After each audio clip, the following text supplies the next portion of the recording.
2 years have passed since a powerful earthquake and tsunami triggered a nuclear disaster that devastated Japan. Thanks to Google's technology, we are now getting an up-close look inside one of the towns in that evacuation zone that was left empty and frozen in time. We get more now from ABC's Akiko Fujita. The silence is deafening on Namie streets. There are no signs of life, just abandoned homes, reminders of the disaster. The town has been tucked away for 2 years, locked behind checkpoints in a 12-mile no-go zone contaminated with radiation. But Google is lifting the veil, using its famed Street View technology to capture a panoramic view of this ghost town 21,000 called home. We wanted to have our technology come in and take a photo for them so that people can come back and take a look, at least through the internet. This is what Namie looked like in the days after the disaster. Radiation levels here have dropped 40%, but in some hotspots, they're nearly 4 times the legal limit for nuclear workers in the U.S. Mayor Tamotsubaba says his residents can't move back, so he's opting for a virtual homecoming.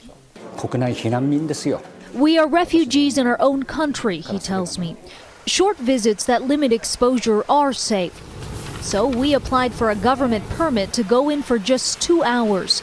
We drove through desolate roads, past collapsed homes, and this, an elementary school where we found a graduation sign still hanging from March 11th. It's tough to describe, isn't it? On the roof, a clear view of the Fukushima nuclear plant. 3,000 people still work there, preparing to remove fuel rods from reactors. Workers complain about the stress and low pay. And the World Health Organization says a third of them now face increased risk of thyroid cancer and leukemia from radiation exposure. Radiation fears have already driven thousands of Namie families out of the region. Baba hopes these valuable reminders will one day lure them back. Akiko Fujita, ABC News, Namie, Japan. How strange is that? It's just there, but nobody can go. 300,000 people had to be evacuated, and they were looking at these pictures very closely. I mean, it's home for them, and they just can't go.